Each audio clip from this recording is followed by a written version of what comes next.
Di tengah perjalanan menuju Mesir, rombongan melihat ada seorang pembawa surat yang bertingkah aneh. Sesekali ia menampakkan diri kepada rombongan, lalu pergi dan menghilang. Hal tersebut dilakukannya demi mencuri perhatian mereka, hingga rombongan Mesir pun menangkapnya.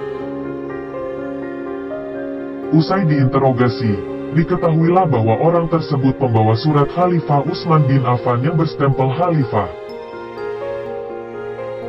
Isi surat itu menyatakan seolah-olah Khalifah memerintahkan gubernur Mesir agar membunuh seluruh rombongan yang kembali ke Mesir. Mendengar hal ini, rombongan pun memilih mundur, memutuskan kembali ke Madinah. Dan anehnya, rombongan yang kembali ke Basrah dan Kufah pun mendengar berita ini, mereka juga kembali ke Madinah. Hingga Ali bin Abi Thalib akhirnya berkata, "Wahai penduduk Kufah dan Basrah, bagaimana mungkin kalian mengetahui surat yang sampai pada rombongan Mesir? Kalian telah berjalan jauh, lalu kalian semua kembali pada kami. Sungguh ini adalah perkara yang sudah kalian sepakati dari Madinah." Padahal sebelumnya beliau memiliki kesempatan untuk menghukumnya, tapi tak dilakukan. Adapun yang patut dicurigai pada saat itu ialah Hawarij Hukaim bin Jabalah dan Al-Ashtar An-Nahai, tetap tinggal di Madinah setelah semua rombongan kembali ke negeri masing-masing. Sementara yang lain menuduh Marwan bin Al-Hakam, penulis dan pemegang stempel Khalifah, berkhianat. Namun, jika seandainya memang iya, maka ia akan memerintahkan pembawa surat untuk pergi sejauh mungkin dari rombongan Mesir, bukan malah menampakkan batang hidung.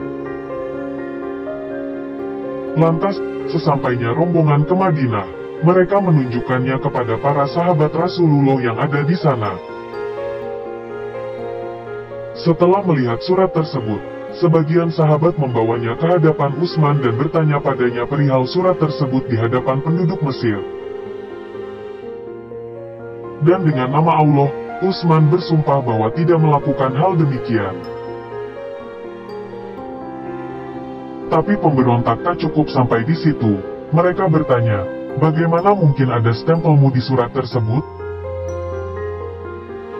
Utsman bin Affan menjawab, "Bisa saja seseorang dipalsukan tulisan dan stempelnya." Mereka bertanya kembali, "Surat itu dibawa oleh budakmu dan ia menunggangi untamu?"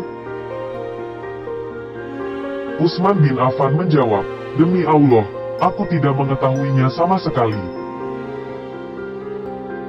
Dan pemberontak memojokkan Utsman bin Affan lagi, melalui perkataan yang menyakitkan. Padahal, seandainya surat itu ditulis tanpa sepengetahuan beliau, maka ini bukan berarti menunjukkan kelemahan beliau dalam pemimpin. Mengingat Utsman bin Affan juga manusia yang dapat berbuat lalai, serta menjadi korban makar. Adapun surat ini juga bukanlah surat palsu pertama yang disebarkan para pemberontak. Diriwayatkan dari Masruq, Aisyah berkata ketika Utsman bin Affan terbunuh, "Kalian meninggalkannya bagaikan pakaian bersih dari noda, lalu kalian datang menyembelihnya seperti domba." Masruq berkata, "Ini sebab perbuatanmu, engkau menulis surat pada masyarakat menyuruh mereka untuk memberontak padanya." Aisyah membantah, "Demi Allah, yang orang mukmin beriman padanya dan orang kafir ingkar padanya, aku tidak pernah menulis apapun, hitam di atas putih sampai aku duduk di tempatku ini."